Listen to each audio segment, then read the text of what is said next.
Miris, kecewa tidak kunjung ditunjuk jadi cawapres Anies.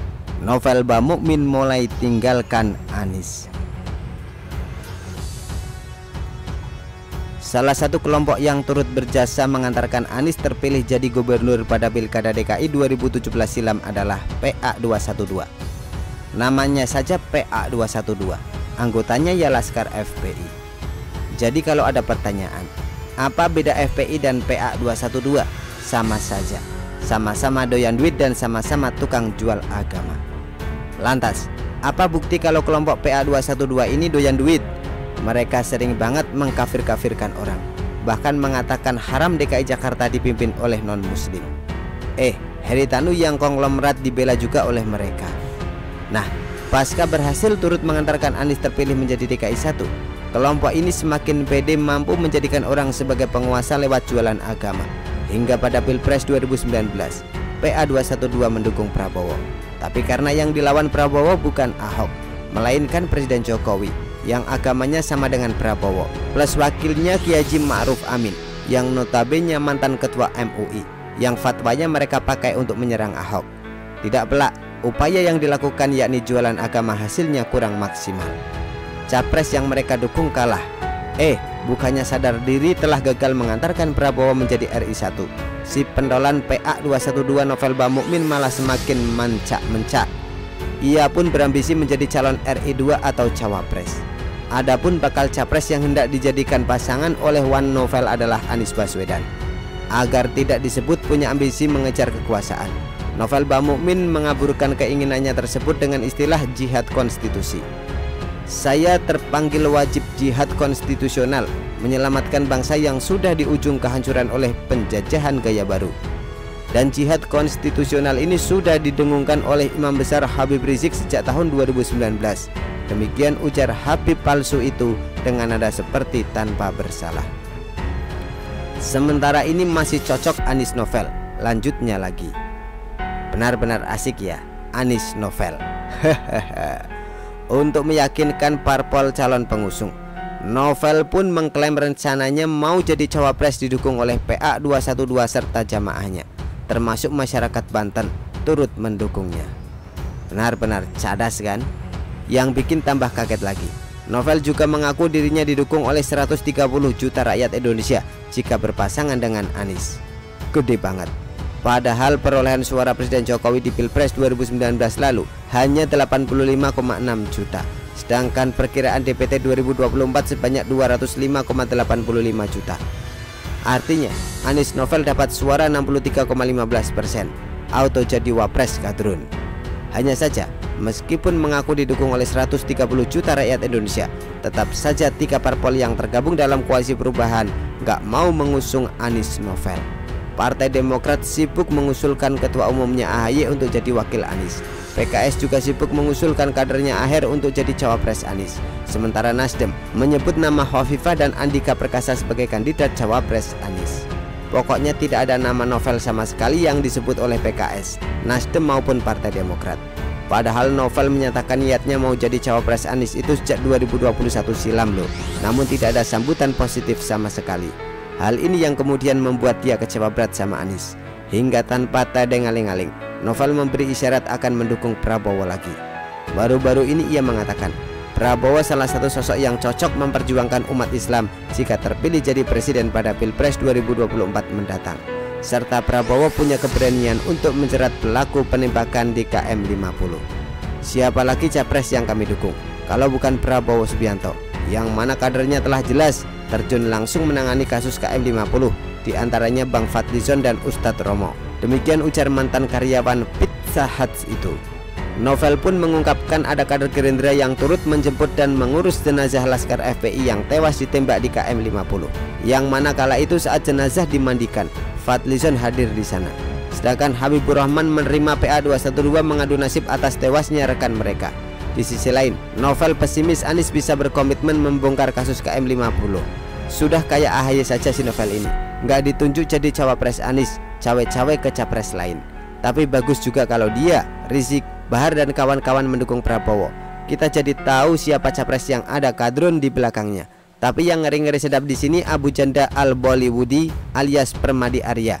Nggak kebayang bagaimana dia harus bekerja sama dengan kelompok kadrun yang selama ini sering dibulinya di medsos. Hehe, lucu kali ya. Begitulah kura-kura. Artikel diambil dari shwo.com, ditulis oleh Ferry Padli. Bagaimana menurut Anda?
sebagai senior bangsa yang sudah punya pengalaman sangat teruji, saya tentu saja juga berharap bahwa situasi adem ayem yang dibangun oleh semua pemimpin yang pernah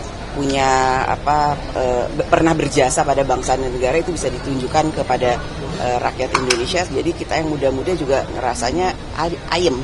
Ada peluang nggak sih Mbak Pak SBY bertemu dengan Ibu? Tidak ada kata tidak. Semua itu masih ada harapan. Jadi jangan pernah putus asa. Semuanya pasti masih ada harapan.